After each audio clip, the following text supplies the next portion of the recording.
बहस में क्या होता है कि आप जीतना चाहते हैं, हम जीतना चाहते हैं, आप भी हारना नहीं चाहते हैं, हम भी हारना नहीं चाहते हैं, बेमतलब का बढ़ता है। विमर्श में ना आप हारते हैं, ना हम हारते हैं, ना हम जीतते हैं, ना आप जीतते हैं, मुद्दा जीतता है। सही बात है, लेकिन जो बौद्धिक तथाकथित अपने को बौद्धिक कहते हैं, वो लूटने में लगा हुआ है, वो ठेकेदारी कर रहा है। ठीक है, तो अपने समाज को सताने में लगा हुआ है। लेकिन अब उस पर टिप्पणी नहीं करेंगे। हम ये कहेंगे सच यही है ना, सच है, उस पर हम टिप्पणी नहीं करेंगे। हम ये शेड्यूल कास्ट, शेड्यूल ट्राइब या ओबीसी के भी कट ऑफ से नीचे चला जाता है, क्योंकि 4% आबादी को 10% आरक्षण दिया गया है। वो ईडब्ल्यूएस के कैटेगरी में आते हैं, लेकिन उनको भागीदारी कितना मिल रहा है? 10% मिल रहा है। यानी आबादी है 4.25% है और भागीदारी मिल रहा है 10%। यही लोचा है, यही लोचा है जिस पर कोई बात नहीं करता, कोई बात नहीं करता है, क्योंकि उन्हीं का डीएम, उन्हीं का एसपी, उन्हीं का मंत्री, पूरा सिस्टम वही, पूरा सिस्टम उन्हीं का है। तो ये बात लोगों को जाननी चाहिए कि आरक्षण, हम ये नहीं कहते हैं कि कितना होना चाहिए, ये सरकार की नीति है। अच्छा, लेकिन पारदर्शिता होनी चाहिए, जनता को समझ में आना चाहिए कि क्या हो रहा है। हम ये बताना चाह रहे हैं, हम पॉलिसी पर हम टिप्पणी नहीं कर रहे हैं। तो जी कि 4% वाले को 10% क्यों दी है? 10% तो अपर लिमिट था। जिस जनता की आप बात कर रहे हैं, उस जनता को कमाने खाने से फुर्सत है। जिसकी बात आप कर रहे हैं, अगर ओबीसी की बात करते हैं, SC ST की बात कर रहे हैं, उसकी मजदूरी करने से होश है कि वही राजनीतिक भाषा को समझ सके। नौकरी करना, एक रोजगार पाना होता है, ये परिवार चलाने के लिए बहुत जरूरी होता है। इस तरह से नौकरी जो है, व्यवसाय जो है, उद्यम जो है, हर की जरूरत है, लेकिन सेवा में देना ये सबकी जरूरत नहीं हो सकती है। अखंड भारत का सपना तो वही देखे थे। अरे सर, ये सब कहानी है, वो व्यक्ति ही नहीं था कभी। तो हमको यही समझा दे कैसे कहानी है। चंद्रगुप्त मौर्य के गुरु नहीं थे? नहीं सर, किसी ने संस्कृत की चर्चा नहीं की, तो उनका भाषा कौन समझता था, उनका भाषा कौन बोलता था? जितने ऐतिहासिक साक्ष्य हैं, समकालीन वैश्विक इतिहास है, जितने शिलालेख हैं, कहीं भी चाणक्य का नाम साफ साफ नहीं है। क्या कहिएगा सर, जो ईडब्ल्यूएस मिल रहा है वो क्या सही है, क्या गलत है, कैसे उसको इम्प्लाई किया जा रहा है? देखिए, आरक्षण के संबंध में लोगों को जो कंफ्यूजन है, उसको मैं दूर करना चाहता हूं। सरकार सेवाओं में आरक्षण देता है। आप देखेंगे कि फलाना सेवा, बिहार प्रशासनिक सेवा, भारतीय प्रशासनिक सेवा, सभी के अंत में सेवा लगा हुआ है। लेकिन हमारे राजनीतिज्ञ और हमारे मीडिया भाई भी सेवा और नौकरी को दोनों को मिला देते हैं, दोनों को एक दूसरे का पर्याय बना देते हैं कि हर सामाजिक वर्ग से लोग सेवा में आए, कोई खास लोग ही समाज की सेवा में नहीं रहे। आप लोग इससे कंफ्यूज मत कीजिए। जो समाज कर रहा है, ये नौकरी का पर्याय नहीं है, ये नौकरी का विकल्प नहीं है, ये सेवा है, सर्विस है, जॉब का नहीं है। जॉब से आप इसको कोरिलेट मत कीजिए, तो नौकरी से आप लोग मत मिलाइए। नौकरी सरकार भी तो कहती है कि हम नौकरी दिए, नौकरी। अरे सर, अब देखिए कौन कहता है, हम नहीं जानते हैं, जबकि संवैधानिक भाषा भी नहीं है। अब देखिए, ये जो मुद्दा जातीय गणना का है, इसको जातीय गणना का दूसरा तरह से हवा दिया जाता है। ये अर्थशास्त्र के नोबेल पुरस्कार विजेता जैसे विशेषज्ञों की बात पता नहीं क्यों नहीं मीडिया में आता है। राजनेता नहीं करते हैं, या सामाजिक नेता नहीं करते हैं, या नहीं जानते हैं, वो जाने।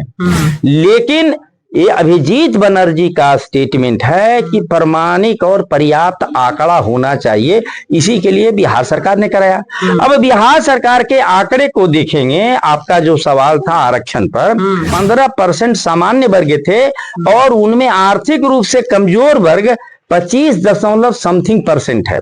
तो 15% का यदि आप 25% निकालते हैं तो 3.76 के लगभग होता है, मतलब 4% नहीं होता है। बाकी जगह सर्वे नहीं हुआ है, लेकिन जो सर्वे जातीय सर्वे का भी मांग कर रहे हैं, पता नहीं इन आंकड़ों को क्यों नहीं प्रस्तुत करते हैं और उठाते हैं। ये तो आप लोग समझिए इस बात को कि क्या कर रही है सरकार। यानी आप ये कहना चाह रहे हैं कि जो 15% जो आबादी जनरल का है, 15% में जो 10% आरक्षण मिला, वो पूरा 15% का मिल रहा है, जबकि 15% में मात्र 25% ऐसे लोग हैं, यानी 3.76% जो लोग हैं वो ईडब्ल्यूएस के कैटेगरी में आते हैं, लेकिन उनको भागीदारी कितना मिल रहा है? 10% मिल रहा है। यानी आबादी है 4.25% है और भागीदारी मिल रहा है 10%। यही लोचा है, यही लोचा है जिस पर कोई बात नहीं करता, कोई बात नहीं करता है, क्योंकि उन्हीं का डीएम, उन्हीं का एसपी, उन्हीं का मंत्री, पूरा सिस्टम वही, पूरा पहला अमेरिका है, दूसरा चाइना है, तीसरा जापान है, चौथा जर्मनी है, पांचवा आप है। जापान की आबादी कितनी है? 12 करोड़, बिहार से भी कम। और जर्मनी की आबादी कितनी है? 6-7 करोड़। मतलब भारत की आबादी 150 करोड़ का 5% आबादी से भी कम है जर्मनी की आबादी। और आपकी अर्थव्यवस्था जर्मनी से पीछे है। मतलब भारत में 5% आबादी भी एक सामान्य जर्मन के क्वालिटी का नहीं है। अब आप ऐसे समझिए कि जब 5% तो बाकी जो 95% है उस बैल तो नहीं है, उसका कंट्रीब्यूशन यदि 2% आबादी की बराबर है तो आप समझ रहे हैं ना, भारत की 3% आबादी भी एक जर्मन कामगार, एक सामान्य जर्मन के क्वालिटी का नहीं है। तो ये कितना बड़ा देश के लिए दुर्भाग्य है। अब किस चीज का दावा ठोक रहे हैं? पांचवी अर्थव्यवस्था। अमेरिका और चाइना के बाद हम होते, या अमेरिका चाइना से भी आगे हम होते। तो बात समझिए ना, अमेरिका में गोबर पूजाता है, बात समझिए ना, अमेरिका में जाति के नाम पर प्रताड़ना होता है, अमेरिका में छुआछूत है। नहीं, ये तो यही तो चीज सोचना है। अब आप अमेरिका से तुलना कर रहे हैं, नहीं करेंगे तो अमेरिका की सोच भी लाया पड़ेगा ना। तो लाए हमको पीड़ा है कि भारत विश्व गुरु का नाम देंगे, बात समझिए, हम विश्व गुरु का नाम देंगे हैं, लेकिन हम अपने लोगों को गुरु को सम्मान नहीं देंगे। लाठी से पिटवाएंगे, बनवा के पिटवाएंगे, बर के पेड़ में पिटवाएंगे, विद्यालय को नष्ट करेंगे, यूनिवर्सिटी नहीं बनाएंगे, अब विश्व गुरु बनेंगे हम। ये तो आपके तथ्य हैं, आपको जानकारी मिल रही है, आप को खंडन भी नहीं करेंगे। ये पीड़ा आपको भी है कि इन कारणों से इस तरह की दुर्दशा हो रही है। तो इसको तो जनता भी समझती है और समझना चाहिए कि ये क्या बात है। जनता इतने समझती है कि मेरा शाम को कैसे पेट भरेगा, सुबह कैसे पेट भरेगा। ये हालात कम से कम 90% लोग का है। ठीक है, ठीक कर रहा है। तो हम जो कर सकते हैं, जो हमारे पास जानकारी है हम बता सकते हैं, हम उतना ही रख रहे हैं।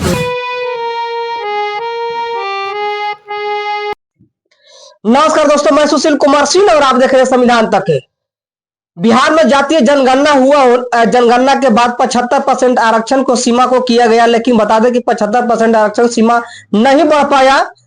बिहार सरकार की कहीं न कहीं नीति, जब सरकार बदली तो नीति भी बदल गया और ईडब्ल्यूएस जो मिला 10% केंद्र सरकार के द्वारा, वो कहीं न कहीं उसका उपयोग हो रहा है या दुरुपयोग हो रहा है। इस विषय पर भी बात करेंगे, क्योंकि उन लोग की ऑल ओवर बिहार में आबादी 15% है और 15% में महज 15% का 25% है ना, यानी मैं कह सकते हैं कि 3.25% के लगभग उन लोग को ईडब्ल्यूएस के तहत आते हैं। लेकिन फायदा कौन ले रहा है, इसी विषय के लेकर के हम इससे बात करेंगे। क्या नाम है सर?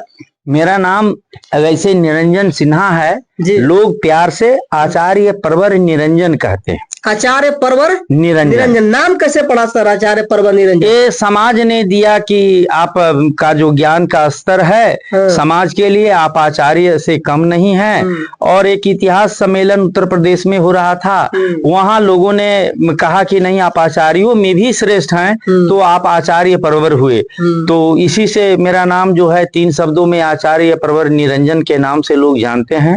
क्वालिफिकेशन से हम सिविल इंजीनियरिंग किए थे और बिहार वित्त सेवा के पदाधिकारी रहे 27 साल तक।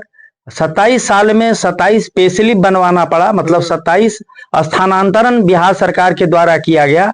हमने स्वैच्छिक सेवानिवृत्ति ले ली है, लिखते पढ़ते हैं, बस यही एक मेरा संक्षिप्त परिचय है। आरक्षण पर जो आना चाह रहे बातें हम इस पर करते हैं। सबसे बड़ी बात है कि इनसे जब बात करेंगे ना तो हर टॉपिक पर बोलने के लिए तैयार है, जितने छेड़िएगा घंटों चल जाएगा, में इंटरव्यू खत्म नहीं होगा। लेकिन चलिए मैं आरक्षण भी बात करता हूं, जिसके लेकर के हम आपके बीच में आए हैं। क्या कहिएगा सर, जो ईडब्ल्यूएस मिल रहा है वो क्या सही है, क्या गलत है, कैसे उसको इम्प्लाई किया जा रहा है? देखिए, आरक्षण के संबंध में लोगों को जो कंफ्यूजन है उसको मैं दूर करना चाहता हूं। सरकार सेवाओं में आरक्षण देता है। आप देखेंगे कि फलाना सेवा, बिहार प्रशासनिक सेवा, भारतीय प्रशासनिक सेवा, सभी के अंत में सेवा लगा हुआ है।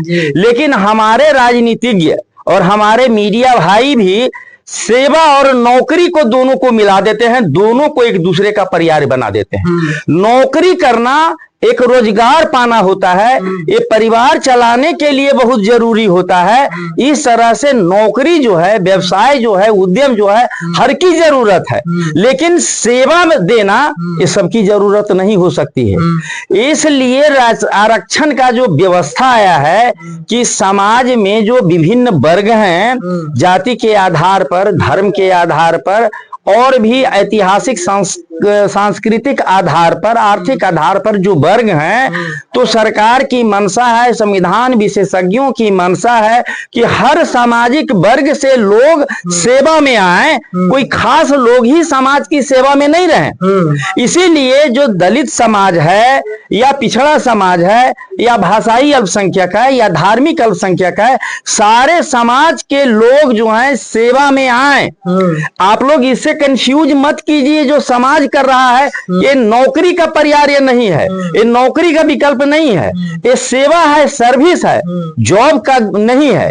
जॉब से आप इसको कोरिलेट मत कीजिए। जॉब की आवश्यकता भारत के हर जन को है, स्वयं का जॉब हो करता हुआ या सरकार के द्वारा हो या किसी मल्टीनेशनल के द्वारा हो, लेकिन जनता की सेवा करने का जो है, इसमें सरकार की मंशा, संविधान विशेषज्ञों की मंशा थी कि समाज के सभी वर्ग जो हैं उस सभी की हिस्सेदारी नहीं। आप ये कर रहे हैं, एक बात ये हुई। दूसरी बात, नहीं, इस बात को क्लियर करें सर। आप जो भाषा बोले, संवैधानिक भाषा बोले, तो सब यहाँ पर क्लियर करना चाह रहे हैं। आप ये कहना चाह रहे हैं कि संवैधानिक के जितने भी पद हैं वहां पर वो लोग आवे जो सेवा करना चाहता है। नहीं, सरकारी सेवाओं में सेवाओं की बात हो रहा है आरक्षण में, तो हर एक क्षेत्र पर आप जो सरकार का व्यवस्था का जो 4 अंग होता है, आप भी जानते हैं, विधायिका है, कार्यपालिका है, न्यायपालिका है और ये संवाद पालिका है, जिसके आप लोग भी हिस्से हैं। तो सभी अंगों में जो सेवा देना है जनता को, उसके देने का जितना सेवा का गठन हुआ है सरकारों में, सरकार मतलब राज्य, केंद्र सरकार, भारत सरकार, प्रांतों की सरकार और स्थानीय सरकार, तो सेवा देने वाले में जो है सभी लोगों की हिस्सेदारी हो, ये संवैधानिक व्यवस्था है। ये हम कह रहे हैं, इसको नौकरी से आप लोग मत मिलाइए। तो नौकरी सरकार भी तो कहती है कि हम नौकरी दिए, नौकरी अरे दिए। सर, अब देखिए कौन कहता है, हम नहीं जानते हैं, जबकि संवैधानिक भाषा भी नहीं है। तो हम आपको बता दिए, आप मेरा जांच पड़ताल कर सकते हैं अपने स्तर से। अब कौन क्या देते हैं उस पर हमको टिप्पणी नहीं करना है। मैं अकादमिक व्यक्ति हूं, अकादमिक बात ही करूंगा, बाकी वो सब जांच पड़ताल जो चीड़-फाड़ करना है वो आप लोग करेंगे। तो ये बताइए ना, ये 15% आबादी में 10% आरक्षण मिला, इस पर क्या कहते हैं? अब देखिए, ये जातीय जो सर्वे हुआ, गणना हुआ, जनगणना शब्द नहीं है। बहुत सारे लोग बिहार में जो हुआ है उसको जातीय जनगणना बोलते हैं, सेंसस अंग्रेजी में बोलते हैं। ये संविधान की केंद्र सूची का विषय है, राज्य सरकार नहीं कर सकता है। इसी के लिए मामला भी ऊपर गया था, लेकिन इन्होंने कहा कि जैसे साबुन बेचने वाला अपना जो लाभार्थी है उसका एक सर्वे करता है, एक गणना करता है, तो हम भी अपने पॉलिसी बनाने के लिए एक आर्थिक सर्वेक्षण कर रहे हैं, एक जातीय आधारित सर्वेक्षण कर रहे हैं कि कौन कौन लोगों की क्या स्थिति है, तो हमको नीति बनाने में आसानी होगा। आपको एक चीज और बता दें, जो राजनेता की भाषा है तो क्यों बोलते हैं, क्या बोलते हैं, हम नहीं जानते हैं। भारत से जुड़े हुए एक प्रसिद्ध अर्थशास्त्री है, नोबेल पुरस्कार विजेता अभिजीत बनर्जी, ये कहते हैं कि भारत की, बिहार भी शामिल है, भारत की एक और एक ही प्रमुख समस्या है कि इनके लोगों के लिए पर्याप्त और प्रामाणिक आंकड़ा उपलब्ध नहीं है। मतलब जिन लोगों के लिए आप कार्यक्रम चला रहे हैं वो कितने लोग हैं और किस हैसियत में है, इन आंकड़ों की ही कमी है और इस पर राजनेता भी चुप हैं। अब देखिए, ये जो मुद्दा जातीय गणना का है, इसको जातीय गणना का दूसरा तरह से हवा दिया जाता है। ये अर्थशास्त्र के नोबेल पुरस्कार विजेता जैसे विशेषज्ञों की बात पता नहीं क्यों नहीं मीडिया में आता है, राजनेता नहीं करते हैं या सामाजिक नेता नहीं करते हैं या नहीं जानते हैं, वो जाने। लेकिन ये अभिजीत बनर्जी का स्टेटमेंट है कि प्रामाणिक और पर्याप्त आंकड़ा होना चाहिए, इसी के लिए बिहार सरकार ने कराया। अब बिहार सरकार के आंकड़े को देखेंगे, आपका जो सवाल था आरक्षण पर, तो 15% सामान्य वर्ग है, 15% सामान्य वर्ग हैं। तो संविधान संशोधन जो हाल में हुआ, आर्थिक रूप से कमजोर वर्ग की एक अलग पहचान की गई, उनके लिए आरक्षण जो है 10% अपर लिमिट तय किया गया। इस जातीय गणना बिहार सरकार में 15% सामान्य वर्ग थे और उनमें आर्थिक रूप से कमजोर वर्ग 25% है। तो 15% का यदि आप 25% निकालते हैं तो 3.76 के लगभग होता है, मतलब 4% नहीं होता है। मतलब आप आंकड़ा को पूर्णांक में करेंगे तो 4% सामान्य वर्ग के जो EWS के हैं, सामान्य वर्ग के ही होंगे, तो 15%, और उसमें आर्थिक रूप से कमजोर हैं, उनका आंकड़ा 25% के है। जो आंकड़ा बता रहा है इसको आप अपने गूगल पर भी देख सकते हैं और सरकार के भी। तो 15 का 25% कितना होता है? 3.7 समथिंग %, मतलब 4% भी नहीं होता है। तो बिहार सरकार किस आधार पर 10% का आरक्षण दिए हुए है उनको? इसीलिए आप देखेंगे कि शेड्यूल कास्ट, शेड्यूल ट्राइब या ओबीसी के भी कट ऑफ से नीचे चला जाता है, क्योंकि 4% आबादी को 10% आरक्षण दिया गया है। बाकी जगह सर्वे नहीं हुआ है, लेकिन जो सर्वे जातीय सर्वे का भी मांग कर रहे हैं, पता नहीं इन आंकड़ों को क्यों नहीं प्रस्तुत करते हैं और उठाते हैं। ये तो आप लोग समझिए इस बात को कि क्या कर रही है सरकार, कि 4% वाले को 10% क्यों दी है?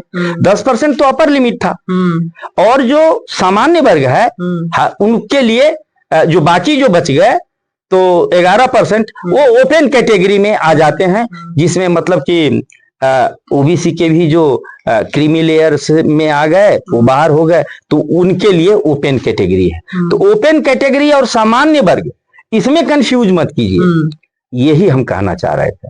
यानी आप ये कहना चाह रहे हैं कि जो 15% जो आबादी जनरल का है, 15% में जो 10% आरक्षण मिला वो पूरा 15% का मिल रहा है, जबकि 15% में मात्र 25% ऐसे लोग हैं, यानी 3.76% जो लोग हैं वो EWS के कैटेगरी में आते हैं, लेकिन उनको भागीदारी कितना मिल रहा है? 10% मिल रहा है। यानी आबादी है 4.5% है और भागीदारी मिल रहा है 10%। यही लोचा है, यही लोचा है जिस पर कोई बात नहीं करता, कोई बात नहीं करता है, क्योंकि उन्हीं का डीएम, उन्हीं का एसपी, उन्हीं का मंत्री, पूरा सिस्टम वही, पूरा सिस्टम उन्हीं का है। तो ये बात लोगों को जाननी चाहिए कि आरक्षण, हम ये नहीं कहते हैं कि कितना होना चाहिए, ये सरकार की नीति है। अच्छा, लेकिन पारदर्शिता होनी चाहिए, जनता को समझ में आना चाहिए कि क्या हो रहा है। हम ये बताना चाह रहे हैं, हम पॉलिसी पर हम टिप्पणी नहीं कर रहे हैं। तो जिस जनता की आप बात कर रहे हैं उस जनता को कमाने खाने से फुर्सत है। जिसकी बात आप कर रहे हैं, अगर ओबीसी की बात करते हैं, SC ST की बात कर रहे हैं, उसकी मजदूरी करने से होश है कि वही राजनीतिक भाषा को समझ सके। वो तो सही बात है, लेकिन जो बौद्धिक तथाकथित अपने को बौद्धिक कहते हैं, वो लूटने में लगा हुआ है, वो ठेकेदारी कर रहा है। ठीक है, तो अपने समाज को सताने में लगा हुआ है। लेकिन अब उस पर टिप्पणी नहीं करेंगे। हम ये कहेंगे सच यही है ना, सच है, उस पर हम टिप्पणी नहीं करेंगे। हम ये सब इस पर टिप्पणी नहीं करेंगे कि सच क्या है झूठ क्या है। हम ये कहेंगे कि जो बौद्धिक लोग हैं, जो जागरूक पत्रकार, मीडिया, आप लोग जैसे लोग हैं, ये तो बातों को समा में लाएं, तो यही माध्यम है रखने के लिए। हाँ, तो यही हम कहना चाह रहे थे, इसी को स्पष्ट करना चाह रहे थे। तो आप इस बात को समझ गए। अब किन्हीं को कोई सवाल उठाना है तो प्रॉपर एकेडमिक बात हो। एकेडमिक, देखिए हम विमर्श की बात इसलिए करते हैं, बहस में क्या होता है कि आप जीतना चाहते हैं, हम जीतना चाहते हैं, आप भी हारना नहीं चाहते हैं, हम भी हारना नहीं चाहते हैं, बेमतलब का बढ़ता है। विमर्श में ना आप हारते हैं, ना हम हारते हैं, ना हम जीतते हैं, ना आप जीतते हैं, मुद्दा जीतता है। तो हम लोग भारतवासी, भारत को जो है उसको आगे ले जाना है। अब आपको बता दें कि कितना बड़ा दुर्भाग्य है कि भारत का आज अर्थव्यवस्था, हम कहते हैं कि 5वीं सबसे बड़ी अर्थव्यवस्था है, हो गई है बहुत शान से। ये बहुत बड़ा दुर्भाग्य है कि हम लोग 5वीं अर्थव्यवस्था हो गए। तो आप कहेंगे कि आप कहना क्या चाह रहे हैं। अब आप समझिए, पहला अमेरिका है, दूसरा चाइना है, तीसरा जापान है, चौथा जर्मनी है, पांचवा आप है। जापान की आबादी कितनी है? 12 करोड़, बिहार से भी कम। और जर्मनी की आबादी कितनी है? 6-7 करोड़। मतलब भारत की आबादी 150 करोड़ का 5% आबादी से भी कम है जर्मनी की आबादी। और आपकी अर्थव्यवस्था जर्मनी से पीछे है।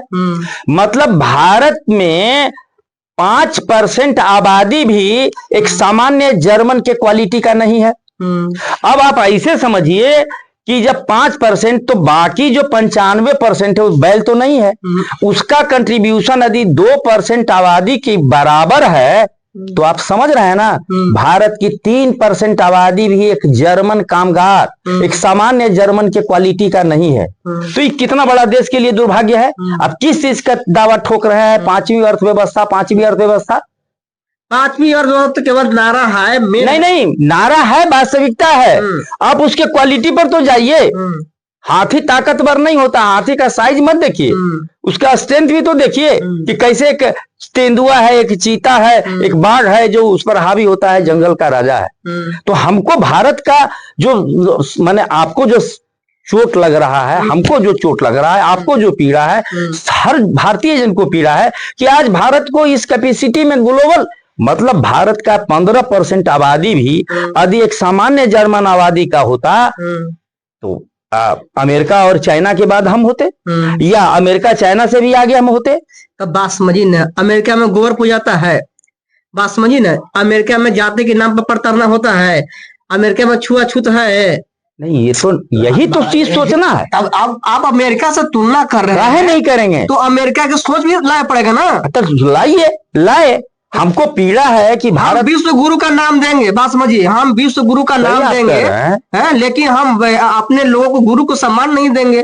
लाठी से पिटवाएंगे, बनवा के पिटवाएंगे, बर के पेड़ में पिटवाएंगे, विद्यालय को नष्ट करेंगे, यूनिवर्सिटी नहीं बनाएंगे, अब विश्व गुरु बनेंगे हम। ये तो आपके तथ्य हैं, आपको जानकारी मिल रही है, आप को खंडन भी नहीं करेंगे। ये पीड़ा आपको भी है कि इन कारणों से इस तरह की दुर्दशा हो रही है। तो इसको तो जनता भी समझती है और समझना चाहिए कि ये क्या बात है। जनता इतने समझती है कि मेरा शाम को कैसे पेट भरेगा, सुबह कैसे पेट भरेगा, ये हालात कम से कम 90% लोग का है। ठीक है, ठीक कर रहा है। तो हम जो कर सकते हैं, जो हमारे पास जानकारी है हम वो बता सकते हैं, हम उतना ही रख रहे हैं। अब बाकी लोग क्या कैसे समझेगा, ये देखिए, एक हम लोग जो है एक सिस्टम के पार्ट है। आप ये समझिएगा कि गाड़ी का यदि हम मान लीजिए कि एक स्टीयरिंग है, तो चक्का का भी काम, सीट का भी काम, और वो जो डीजल का इंजन है और मोटर, सबका काम तो हम नहीं करेंगे। तो मेरे पास जो आइडियाज है, विचार है, हम उसको रख रहे हैं। बाकी सिस्टम का काम कुछ आप कर रहे हैं, कुछ और लोग भी आएंगे। तो सारे लोग को आगे आना होगा, जुड़ना होगा, तब सिस्टम जो है ढंग से एक सिस्टम आगे बढ़ेगा और चलेगा।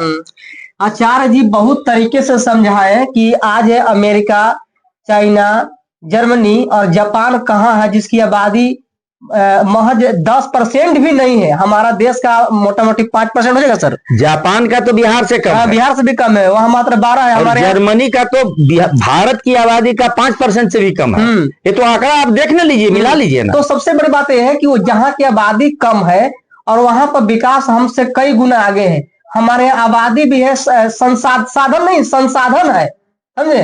संसाधन होते हुए भी आज हम लोग 5वीं अर्थव्यवस्था का जिक्र करते हैं।